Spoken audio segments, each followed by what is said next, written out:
Contractor এখানে দাঁড়িয়ে আছে, এই যে ইঞ্জিনিয়াররা যারা দাঁড়িয়ে আছে, এরা চোর। এই চোরগুলো এখানে দাঁড়িয়ে কাজগুলো। মাত্র 2 মাস আগের ঘটনা। 1,35,00,000 টাকা খরচ করে তৈরি করা হয়েছিল বাঁধ, আর চলতি বর্ষাতেই জলের চাপে ভেঙে গেল সেই নবনির্মিত বাঁধ। 1,35,00,000 টাকা কালভার্টের কাজ হবে। বুধবার সকালে সেই বাঁধ ভেঙে লোকালয়ে হু হু করে ঢুকে পড়ল নদীর জল। এই ঘটনায় ব্যাপক আতঙ্ক মালদার মানিকচকে। তৈরি হলো গতবারের মতো এবারেও বন্যার আতঙ্ক, আর তা নিয়ে এক রাশ ক্ষোভ উগড়ে দিলেন ভূতনির দক্ষিণ চণ্ডীপুরের গ্রামবাসীরা। উল্লেখ্য, 1,35,00,000 টাকা খরচ করে মাস 2 আগেই এই ভূতনির বাঁধ তৈরি করা হয়েছিল, কিন্তু দিন কয়েক আগেই সেই বাঁধের নিচ দিয়ে চুঁয়ে চুঁয়ে একটু একটু করে জল সংরক্ষিত এলাকায় ঢোকা লক্ষ্য করেছিলেন স্থানীয়রা। যদিও সেচ দপ্তরের পক্ষ থেকে শুধুমাত্র উপরে বালির বস্তা ফেলেই সেই জল আটকানোর চেষ্টা করা হয়, কিন্তু তাতে জলের চাপ আটকানো গেল না। বুধবার ভোরের দিকে হঠাৎ করেই ফুলহরের প্রবল জলের তোড়ে ভেঙে গেল সেই নবনির্মিত বাঁধ। তার ফলে ফুলহর নদীর জল ঢুকতে শুরু করে ভূতনির চণ্ডীপুর এলাকায়।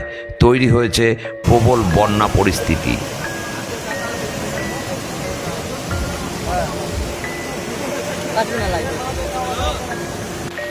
এখানে বললো ভারত ভুইয়া এসে লকেট তৈরি করে, আর এখানে হচ্ছে একটা কালভার্ট বানিয়েছে। ফুলহর নদীর জল, গঙ্গা নদীর জল ভূতনিতে কতবার টাকা লুট করেছে, আত্মসাৎ করে এই ইরিগেশনের লোকদেরকে জলে ডুবাতে। ভূতনির মানুষ ডুবেছে। প্রত্যেক বছর বন্যা হয়, জেনারেটরের টাকা চুরি, খিচুড়িতে টাকা চুরি। ফলে ভূতনির মানুষকে বলবে যে বোঝা উচিত। বিডিও সাহেবকে বললাম, তা নিয়ে সর্বদলীয় কমিটি করতে হবে। রাজনীতি হলে ছেড়ে কথা বলা হবে। মানে মানুষ বলছে কেটে দেওয়া হয়েছে, বেশ কিছু মানুষ কেটে দিয়েছে এটা বাদ। কে কাটবে? এইটা আমাদের নাবালক আছি, আমরা ইঞ্জিনিয়ারিং পাস করিনি, জানি না। একটা কালভার্ট হিউম পাইপের কাজ 1,35,00,000 টাকার কাজ।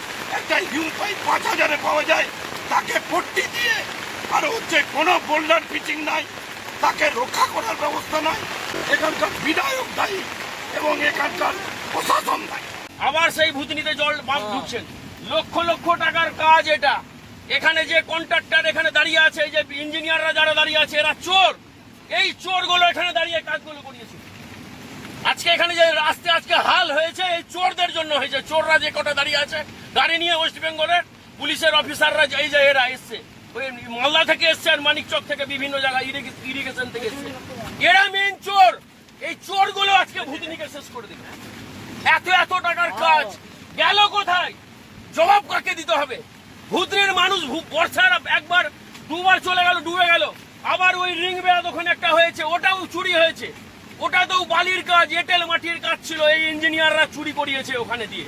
আবার এখানটাতে এসছে চুরি করার জন্য, বাস ফেলছে, অ্যাকশন হয় এই প্রতিবাদগুলো করার জন্য। আজকে কি হাল হবে? কি হাল হবে আজকে? এর প্রতিবাদ কে করবে?